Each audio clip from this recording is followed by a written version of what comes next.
All right, welcome back. It's time for another deep dive. And today we're going to be looking at Text1.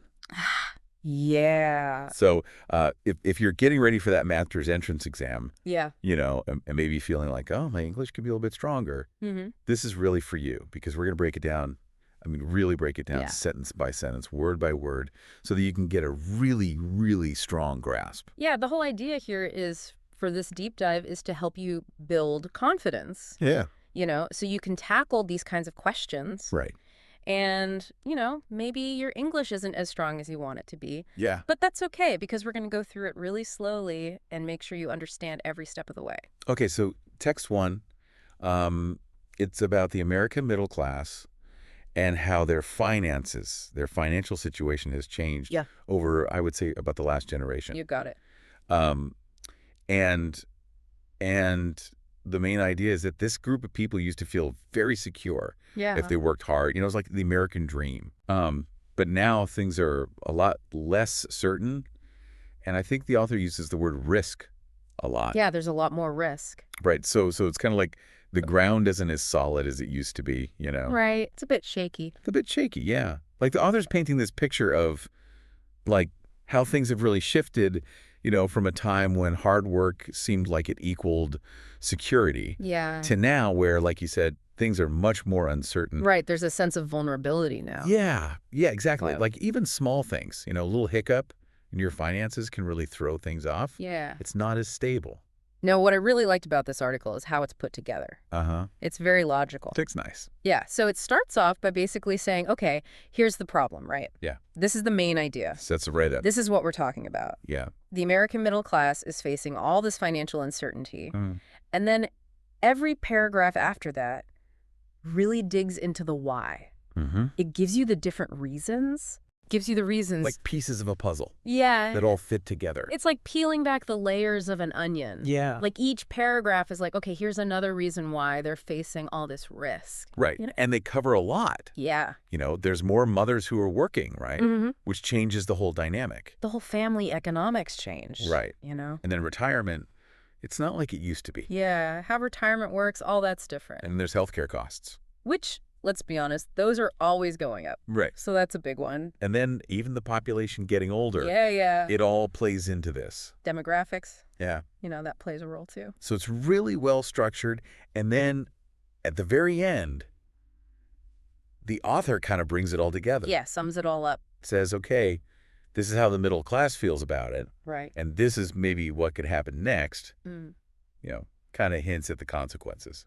It's like, here's the problem, here are the reasons, and then where does this lead us? Yeah, it's a really good roadmap. It's a good one, yeah. But now let's dive into like the real nitty-gritty. Okay, yeah. The sentences.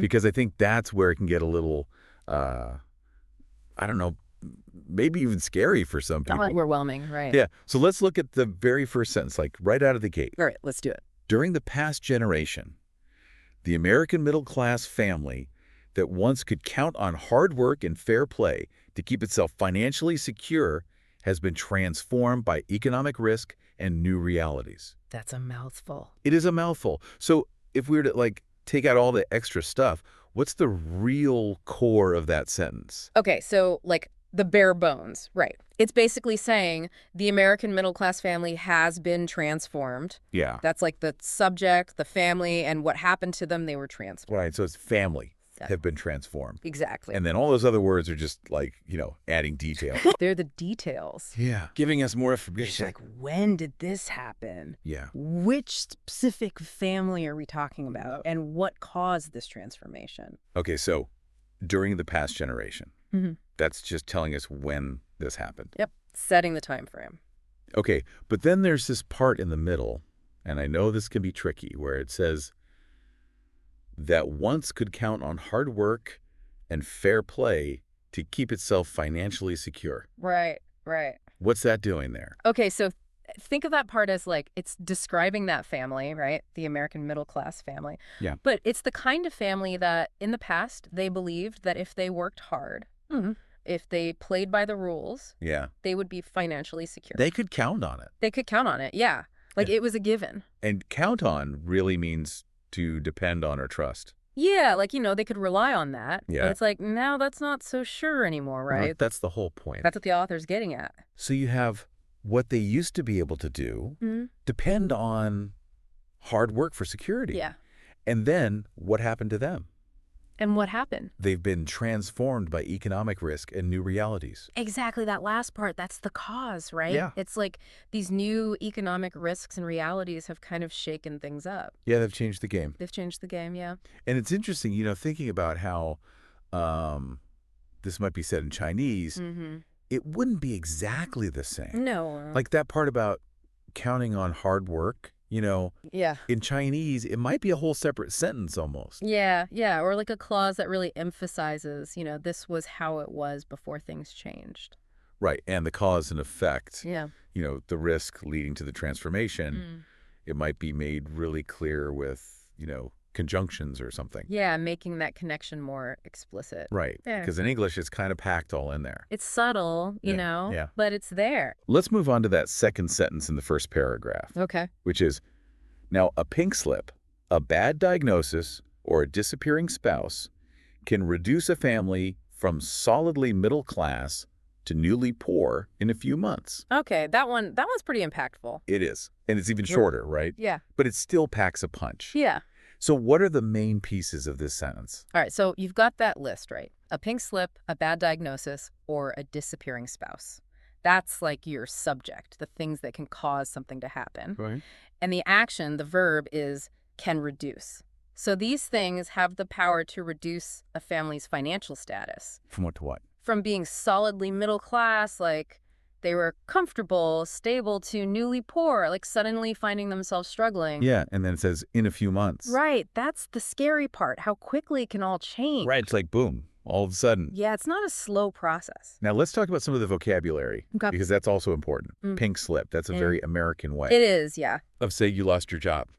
Yeah, like it's that piece of paper, Yeah, it's very visual. It's vivid, yeah. And a bad diagnosis, well, that's pretty self-explanatory, unfortunately. Unfortunately, yeah. But a disappearing spouse. That's interesting. It's an interesting way of putting it, right? Because it could be a divorce. Could be. Could be separation. Yeah. Could even be the death of a spouse. Right. And all of those would have a big financial impact on the family. Right. You're losing income. You're losing support. Yeah. So it's a very gentle way of talking about something that's actually very devastating. It's kind of like an understatement, Right. Like it softens the blow a bit. But the impact is huge. Huge. And then the phrase reduce.20. Yeah. It really shows that, it's a big change. Like going from one clear state to a completely different one. Yeah. From secure to not secure. Yeah, exactly. And again, if we think about, the translation into Chinese, it would probably be much more explicit. Yeah, you might see more details. Yeah, like each of those things, the job loss, the illness, the spouse disappearing. Yeah. It would be spelled out. Spelled out, yeah. Like really explaining the situation. Right. Whereas in English, it's like these short little phrases. Yeah, it's more concise. Yeah. But it still carries a lot of weight. Right. Okay, let's move on to the beginning of the second paragraph. Okay. It starts with, in just one generation, millions of mothers have gone to work, transforming basic family economics. Okay, so right away, that first part, in just one generation, that's crucial. Yeah. Why is that?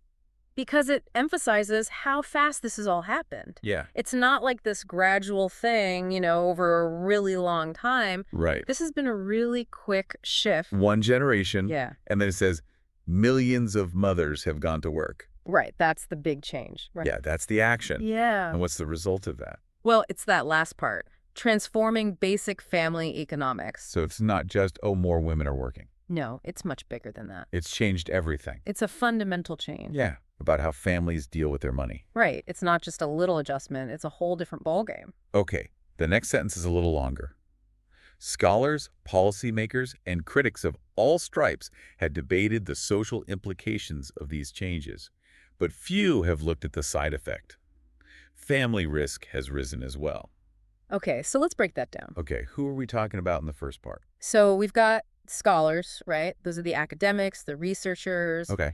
policymakers, the people who make the laws. Yeah. And then critics of all stripes. Now that of all stripes part, that's important. What does that mean? It means people with all different kinds of opinions. Okay. Like from all sides of the issue. So it's a wide range of people. Wide range, yeah. And what have they been doing? They've been debating the social implications of all these changes. Right. And social implications just means how it affects society. Exactly. Like, how does it change families? Yeah. Childcare, gender roles. Yeah, all those big picture things. All big stuff. But then there's that word but. Ah, yes, but. That's a signal. Yeah, what does it tell us? It tells us that there's a contrast coming. Okay. Like, we're switching gears a little bit. So they debated all those social things, but few have looked at the side effect. Okay, what's a side effect? A side effect is like an unintended consequence. Something that happens that maybe you weren't expecting. So it wasn't their main focus. Right. And what was that side effect? A family risk has risen as well. So everyone was looking at these social changes, but they missed this other big change. They missed it. Which is the risk. The rising risk. And that's what the next sentence builds on, right? Yeah. As a result, today's families have budgeted to the limits of their new two-paycheck status. What does it mean, budgeted to the limits? Okay, so imagine you have your income, right? And you're spending almost all of it. Yeah. Leaving very little left over. Like no wiggle room? No wiggle room, exactly. Okay. They're using every penny. And as a result just means because of this. Yeah, cause and effect. One thing led to another. Right. Which takes us to, as a result, they have lost the parachute they once had in times of financial setback. A backup earner, usually mom, who could go into the workforce if the primary earner got laid off or fell sick. Okay, that parachute image, that's really powerful. It is, yeah. It's a great way to think about this. So what is the parachute representing here? It's like their safety net, right? Yeah. It's what catches you if you fall. Okay. And in this case, the parachute was the backup earner, which is usually the mom. Right, so traditionally the mom stayed home, and if the dad lost his job, then the mom could go to work. and that was the parachute. That was the parachute, that safety net. But now both parents are usually working. Yeah, and they need those two incomes. Right, and like we said, they're budgeted to the limit. So there's no backup anymore. Right, the parachute's gone. It's gone. That's a really good way to think about it. That's a good visual, right? Helps you remember. And the next sentence kind of, explains that a little more. It talks about this added worker effect. Right. Which is that idea that, okay, if you need more money, somebody can go work. Exactly. There's that flexibility, right? Right, and that used to help families weather bad times. Right. Like get through those tough periods. Yeah, weather the storm, so to speak. Yeah, so you wouldn't be totally ruined financially. Exactly. But now, if something happens, if there's a job loss, there's no one to just jump in and make up for that lost income. There's no backup, right? Right. That's the problem. Okay, let's jump to the third paragraph. Okay. Which is all about retirement and healthcare. Two big ones. Yeah, it starts by saying, during the same period, families have been asked to absorb much more risk in their retirement income. Okay, so absorb risk. What does that even mean? Imagine you're holding a sponge and it's absorbing water. Okay, yeah. It's taking it in. So absorb risk means that families are taking on the potential negative consequences. Yeah, like the bad stuff that could happen. Right. They're responsible for it. So they're not as protected anymore? No, not as much. From things like the stock market going up and down? Yeah, those fluctuations, right? Right. Or if their investments don't do well. Or if they don't get the return they were expecting. Yeah, so it's all on them now. It's a lot more on their shoulders. And they give those examples of, steel workers, airline employees, auto industry workers. These are people who used to have pensions. Yeah, like the company would take care of them. Right, like a guaranteed income after they retired. Yeah, but now more and more it's shifting to 401ks and stuff. Right, which depend on how much you put in and how well your investments do. Right, so it's not as predictable. Yeah, it's more uncertain. It's definitely more uncertain. And then they talk about President Bush's proposal to change Social Security, which is how, most people get their retirement money. Right, it's a big one. And he wanted to make it more like a savings account. Yeah, more individual. Right, so people would be trading much or all of their guaranteed payments for payments depending on investment returns. That's a big shift. Yeah, because it's like you're giving up something that's sure for something that's, a gamble. It could be great. Yeah. But it could also not be so great. Right, and that's the risk. Exactly, that's the whole point. The risk is shifting. Okay, and then healthcare. Ah, yeah. I'd say that both the absolute cost of healthcare and the share of it borne by families have risen. So double trouble. Yep. It's more expensive overall, and families are paying more of it. Right. It's a double whammy. Exactly. And they talk about these newly fashionable health savings plans. Right, which sound nice on the surface. Yeah, but they come with higher deductibles. Okay, for those of us who don't know, what's a deductible? Okay, so a deductible is basically the amount you have to pay out of pocket before your insurance starts to cover things. Okay. So if you have a high deductible, it means you're paying a lot more upfront. Right. Before the insurance kicks in. So it's more risk for the family. More risk, yeah. And then they add on top of all this, demographics. Yeah, people are living longer. Right. So there's a higher chance of having a weak elderly parent and all the attendant need for physical and financial assistance. That's a mouthful. Yeah. But basically it means you might have to take care of your parents. Yeah, both physically and financially. Which is a huge burden. It is. And they say the odds of this happening have jumped 8-fold in just one generation. 8-fold. That's a lot. Yeah. It's like times 8, right? Yeah, it's a huge increase.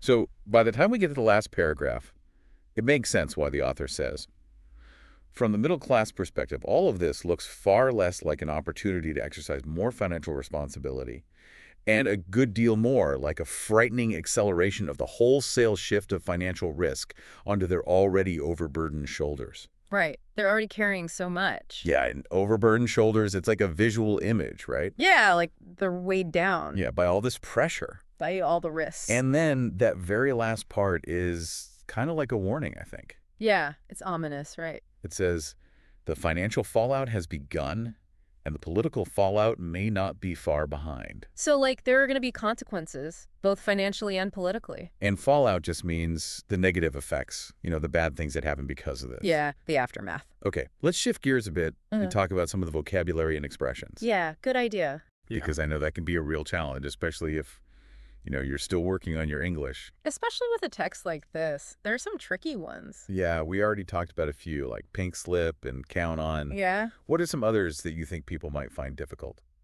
Okay, well, there's of all stripes. Right. Okay? Yeah, that one sounds kind of funny. It does, but it basically means of every kind or opinion. It's a way of saying a wide variety. And side effect. We already explained that. But it's good to, keep reviewing it. Right. It's that unintended consequence. I'm budgeted to the limits. That's like you're using all your money. Yeah, you're stretched thin. Yeah. No room for error. And the parachute. Oh, yes, the parachute. That's not one word, but it's a very important image. It's a metaphor, right? Right. It's a way to explain something complex in a simple way. Yeah. It's like a visual aid. What about laid off? Yeah. We used that when we were talking about losing your job. Yeah. Laid off specifically means you're losing your job because of something happening with the company. Okay. Like maybe they're downsizing or there's not enough work. So it's not your fault. Right. It's not because you did something wrong. Okay. It's important to remember that distinction. What about weather bad times? Okay, so that's an idiom. Okay. And it basically means to survive difficult periods. So you get through it. Yeah, you make it through the tough stuff. Okay. You weather the storm. Yeah, I like that. A good one, right. And made up with. That means to kind of replace something that was lost. Yeah, to compensate for it. Okay. To make good on it. In the third paragraph, there was absorb risk, which we talked about. Yeah. What about fluctuation, like stock market fluctuation? Okay, so think of a wave going up and down. Okay. That's a fluctuation. So the market going up and down. Exactly. Those unpredictable changes, those ups and downs. And harsh reality just means it's a difficult truth. Yeah, it's not pleasant. Right. And in this case, the harsh reality is that people might live longer than their money lasts. Yeah, that's a scary thought. And then there's trading for, which was about, exchanging one thing for another. Exactly. Giving up one thing to get something else. In this case, it was giving up guaranteed payments for those that depended on investments. Right. So you're giving up security for the potential of higher returns. Right. But it's a gamble. It is. We also talked about absolute cost versus the share that families pay. Mm-hmm. So it's two different ways of looking at the cost of healthcare. Yeah. It's like the total cost is going up. Mm-hmm. And the percentage that families are responsible for is also going up. Right. So they're getting hit from both sides. And you use the word fashionable to describe those health savings plans. I did, yeah. And I think that word is interesting because it suggests, these plans are trendy. Okay. They're the new thing. Right.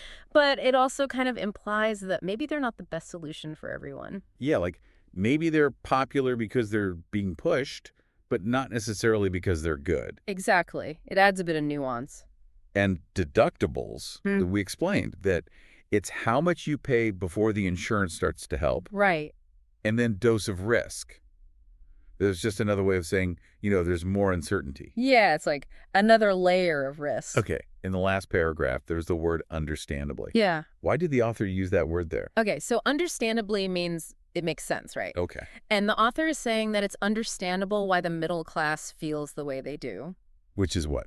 Well, they see all these changes as more risk, not as an opportunity to be more responsible with their finances. Right. Because with all these changes, they're being asked to take on more and more risk. Right, so it's understandable why they feel that way. It's a logical response given everything they're facing. Okay, what about that phrase, far less like, Yeah. a good deal more like? Right, that's a way of emphasizing a strong contrast. Like, it's this much less like one thing and this much more like something else. And then financial fallout and political fallout. Right, so fallout just means the negative consequences, the bad things that happen because of something. So the financial fallout is the bad things that are happening to people's money. Exactly. And the political fallout is like maybe social unrest or protests. Yeah, because people are unhappy, and that can lead to political change.